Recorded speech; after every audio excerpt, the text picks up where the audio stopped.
மண்டபம் ராமேஸ்வரம் பகுதியை சேர்ந்த 22 மீனவர்களை எல்லை தாண்டி மீன்பிடித்ததாக கூறி இலங்கை கடற்படையினர் கைது செய்தனர்.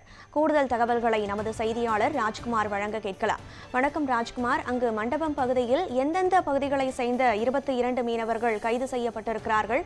அவர்களுடைய படகுகளும் இலங்கை கடற்படையினரால் சிறைப்பிடிக்கப்பட்டிருக்கிறதா? கூடுதல் விவரம் என்ன?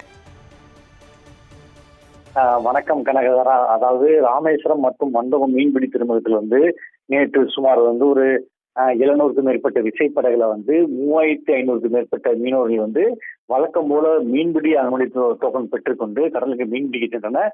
அவர் கச்சத்தீவு மற்றும் நெடுந்தீவு பகுதிகளில் நள்ளிரவு மீன்பிடித்துக் கொண்டிருக்கும் போது அங்கு ரோந்து வந்த இலங்கை கடற்படையினர் மீனவர்களை மீன்பிடிக்க விடாமல் விரட்டி எடுத்ததோடு மட்டுமில்லாமல் மண்டபம் வடக்கு கடற்கரை பகுதியை சேர்ந்த 2 விசைப்படகையும் அதில் இருந்த 10 மீனவர்களையும் அதே போல ராமேஸ்வரத்தை சேர்ந்த 2 விசைப்படகு மற்றும் 12 மீனவர்கள் என ஒட்டுமொத்தமாக 22 மீனவர்களை தற்போது இலங்கை கடற்படையினர் கைது செய்திருக்காங்க.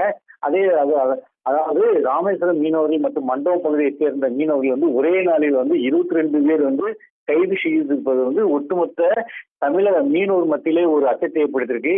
தொடர்ச்சியாக வயிற்று பிழைப்பிற்காக மீன்பிடிக்க செல்லும் மீனவர்கள் தொடர்ச்சியாக இலங்கை கடற்படையினர் கைது செய்து வருவது ஒட்டுமொத்த தமிழக மீனவர் மத்தியில் ஒரு அதிர்ச்சி ஏற்படுத்தியிருக்கு.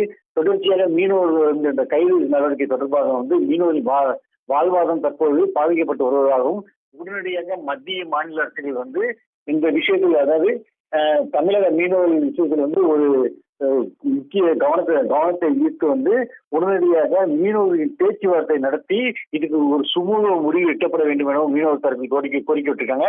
தற்போது கைது செய்யப்பட்ட மீனவர்கள் மண்டபம் பகுதியை சேர்ந்த மீனவர்கள் மன்னார் கடற்படை முகாமிற்கும் அதே போல ராமேஸ்வரத்தை சேர்ந்த 12 மீனவர்கள் காரநகர் கடற்படை முகாமிற்கும் தற்போது இலங்கை கடற்படை அழைத்து சென்று விசாரணை மேற்கொண்டு வருவதாக தகவல்கள் தெரிவித்திருக்காங்க. உடனடியாக இந்த மீனவர்களை நீதிமன்றத்தில் ஆஜர்படுத்துவதற்கு முன்பாக மத்திய மாநில அரசுகள் இலங்கை அரசிடம் பேசி மீனவர்களையும் படகையும் உடனடியாக விடுவிக்க வேண்டும் என கோரிக்கை விடுத்திருக்காங்க.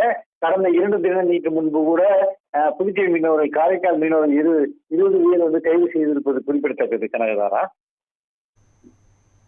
விவரங்களை வழங்கியமைக்கு நன்றி ராஜ்குமார்.